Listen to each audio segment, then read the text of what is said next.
Comment parler des violences conjugales? Comment mettre des vies sur des chiffres? En France, une femme est assassinée tous les 3 jours par son compagnon ou son ex-compagnon. Camille Garbi, vous êtes photographe et vous avez décidé de montrer cette réalité en images avec ce livre Faire face, histoire de violences conjugales, publié chez The Eyes.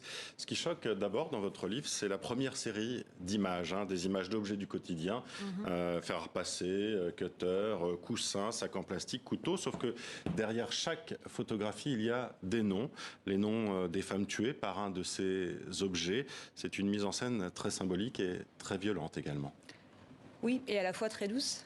Justement, les images ne sont pas violentes. En fait, c'est un travail que j'ai fait en 2018, donc qui s'appelle Preuve d'amour, et qui résulte d'une interrogation que je nourrissais sur comment justement parler de ces sujets-là qui sont très violents, dont on parle quand même régulièrement, mais dont on parle avec des chiffres, dont on parle avec des images un peu choc. Voilà, on a tous vu des campagnes de communication sur les violences faites aux femmes avec des cocards, des bleus, des choses comme ça. Et force est de constater que les choses n'avancent pas plus que ça, malgré les chiffres, malgré les images chocs. Et moi, je cherchais vraiment à trouver un moyen en images de réussir à toucher les gens, en fait, d'arriver à rentrer, à toucher le sensible sur ce sujet-là qui est très dur. Mais il y a une sorte d'effroi quand même quand Oui. on tourne la place de cette image. C'est un sujet effroyable après.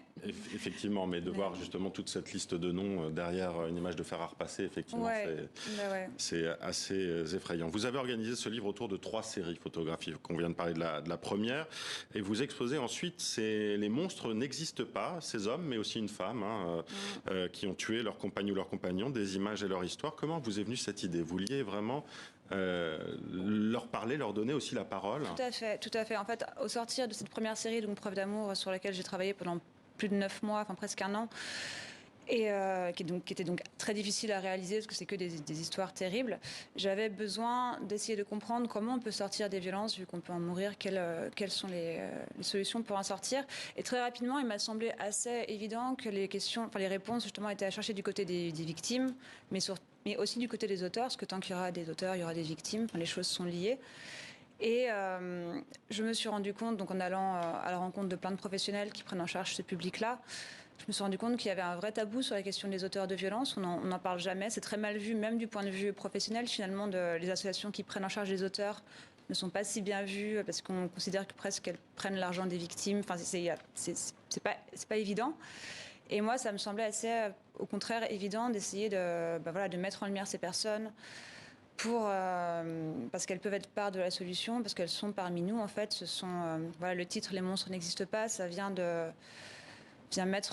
souligner le fait que justement, ce ne sont pas des monstres, même si ils ont, pour certains, commis des actes monstrueux. C'est comprendre la violence. Oui, voilà, l'idée c'est de comprendre, pas d'excuser. Donc le fil était difficile à trouver, mais l'idée c'est pas d'excuser ou victimiser, mais vraiment de comprendre comment ça se construit en fait du point de vue des auteurs, comment on en arrive à des actes comme ça. Parce que si on ne comprend pas, on ne peut pas déconstruire. Ce qui vous importait aussi, c'était de montrer la reconstruction. Et là, c'est l'objet de votre 3e série, Une chambre à soi, où vous êtes allé voir les victimes. Exactement. C'était important pour moi de travailler sur ces 2 volets, de les mettre en miroir, en fait. Donc de déconstruire le rapport à la violence du point de vue des auteurs et aussi mettre en lumière la reconstruction des anciennes victimes qui doivent... le chemin qu'elles parcourent et qui doivent faire face à ce qu'elles ont vécu et en sortir. Qu'est-ce qu'elles vous ont dit, justement?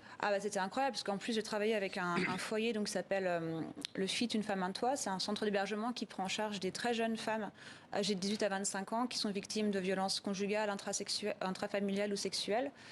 Et donc, c'est un des seuls foyers qui prend en charge ce public-là, qui est très jeune. Et c'était assez incroyable de voir à quel point justement ces femmes sont fortes. Ce sont presque des adolescentes qui arrivent là, qui ont entre 18 et 23, 24 ans, 25 ans, et qui ont vécu des histoires pour le coup assez effroyables et qui s'en sortent avec une espèce de courage, de résilience et de force qui était assez étonnante, quoi. Je reprends ce que vous disiez tout à l'heure sur ces violences contre les femmes qui continuent malgré le fait qu'on soit à l'heure de MeToo aujourd'hui. Comment vous l'expliquez, ça? Je pense que la société met du temps à changer. Je pense que les choses évoluent depuis MeToo. Je pense que les choses changent pour le coup. Ma preuve d'amour, c'est que je l'ai faite juste avant, c'était juste après MeToo, mais juste avant qu'on commence dans les médias à parler des féminicides. C'était vraiment entre les deux. Et il me semble que voilà, depuis 3-4 ans, voilà, c'est un sujet dont on s'empare, dont on entend parler. Mais après, ça prend du temps et il faut aussi que les gens soient aussi exemplaires, quoi, et qu'on arrête de tolérer ça collectivement. C'est un problème collectif. Et c'est vrai que pour revenir sur des questions d'actualité qu'on se débat actuellement, voilà, tant que des dirigeants ou des gens qui sont au gouvernement seront suspectés, enfin, il y a un moment où il faut être exemplaire et il faut faire face à ces questions et ça ne doit plus être toléré. Faire face, c'est donc votre livre publié chez The Eye. C'est au festival aussi des images singulières à Sète. On peut voir justement vos photographies. C'est donc à Sète jusqu'au 12 juin prochain. C'est déjà là. Exactement. Merci à vous d'avoir été avec nous.